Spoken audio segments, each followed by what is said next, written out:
அனைத்து இந்திய அண்ணா திராவிட முன்னேற்ற கழகத்தின் பொதுக்கூட்டத்துக்கு இப்போ நான் தூத்துக்குடி ஃப்ளைட் பிடிச்சி போயிட்டுருக்கேன். இது உண்மையான வேலை, முக்கியமான வேலை, நேர்மையான வேலை. இந்த மாதிரி பேச தேவையில்லாத விஷயங்களை பற்றி பேசுறதுக்கு எனக்கு நேரம் கிடையாது.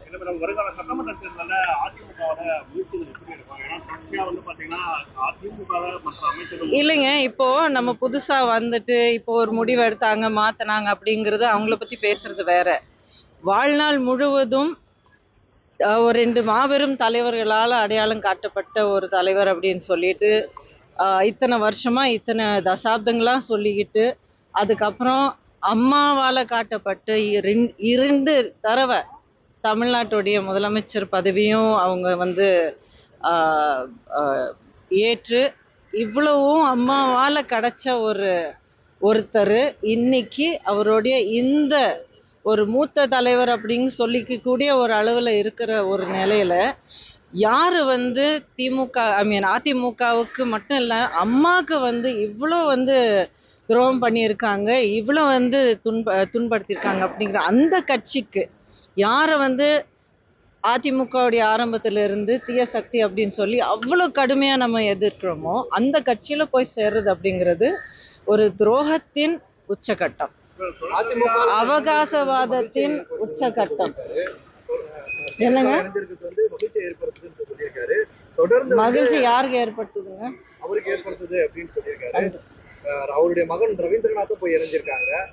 தொடர்ந்து வந்து இந்த அதிமுக வந்து அழிவு பாதையில கொண்டு போறதா வந்து அவர் குற்றம் சாட்டியிருக்காரு. எப்படி பாருங்க எடப்பாடி பழனிசாமி வந்து இருங்க, எதுவா இருந்தாலும் இப்போ என்னுடைய வீடு, என்னுடைய தாயோட வீட்டை வந்து என்ன நடந்தாலும் சரி, வெளியில இருந்து என்ன தாக்குதலா இருந்தாலும் சரி, உள்ளுக்குள்ள என்ன பிரச்சனைகள் இருந்தாலும் சரி, என்னுடைய தாயை வந்து உண்மையிலே நான் ஒரு தாயா நான் நினைச்சு என்னுடைய வாழ்க்கையும் என்னுடைய அடையாளம் எல்லாமே இவங்களால தான் எனக்கு கிடைச்சிருக்கு அப்படின்னு சொல்லி உண்மையான ஒரு உணர்வு இருக்கிறவங்க யாரா இருந்தாலும் வீட்டுக்குள்ள இருந்து குடும்பத்தோட ஒன்னாக இருந்து உள்ளுக்குள்ள என்ன பிரச்சனைகள் வந்து தீர்த்து வைக்கிறதுக்கு அத்தனை முயற்சி எடுக்கணுமோ ஒரு உண்மையான கட்சிக்காரன், உண்மையான குடும்பத்துக்கு சேர்ந்தவங்க அப்படிதான் நடந்துப்பாங்க. இது தவிர நான் வேற எதுவுமே சொல்ல விரும்பல. ஏன்னா அப்படி செயல்பட்டவர் தான் அண்ணன் எடப்பாடியார். பல்வேறு தலைவர்கள் இது போல வந்து வெளியே போறதுக்கு இல்லைங்க, கண்டிப்பா இல்லைங்க.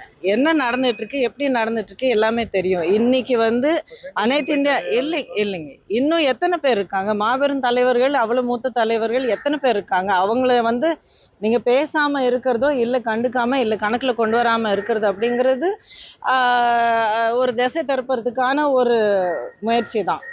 பேச்சோடைய ஒரு திசை திருப்பறதுக்கான ஒரு முயற்சி தான். எத்தனை பேர் மூத்த தலைவர்கள், எத்தனை பேர் அனைத்து இந்திய அண்ணா திராவிட முன்னேற்ற கழகத்தில் இருந்து வழி நடத்தி அவ்வளோ பலமான ஒரு கட்சியை ஒவ்வொரு ஊர்லேயும் ஒவ்வொரு வீட்டிலையும் ஒவ்வொரு குடும்பத்திலையும் இறங்கி இருக்கிற ஒரு கட்சியை, இந்த டிஎன்ஏலாம் ரத்தத்தில் ஓடிட்டு இருக்கிற கட்சியில் தமிழ் மண்ணிலேயே பதிவாக இருக்கிற கட்சியை வந்து ஒருத்தர் 2 பேர் போனதுனால கட்சி வந்து சதறி போகிறதுக்கான ஒரு வாய்ப்பே இல்லை.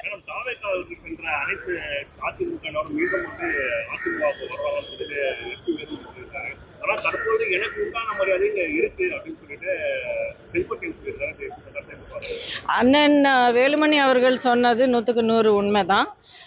இவர் செங்கோட்டையன் அவர்கள் நீங்கள் சொன்ன மாதிரி அவர் வந்து சொல்ல கடமைப்பட்டிருக்காரு. இல்லை இப்படி எனக்கு நல்லா இல்லை, நான் எனக்கு அசிங்கமாக இருக்குது, எனக்கு இங்கே இல்லை, அதிருப்தியாக இருக்குது அப்படின்னு சொன்னாருன்னா அவருக்கு வந்து கொஞ்சம் முகம் காட்டிக்க முடியாத ஒரு நிலைமை ஆகும். ஸோ அவர் அப்படி சொல்லித்தான் ஆகணும், வேறு வழி இல்லை.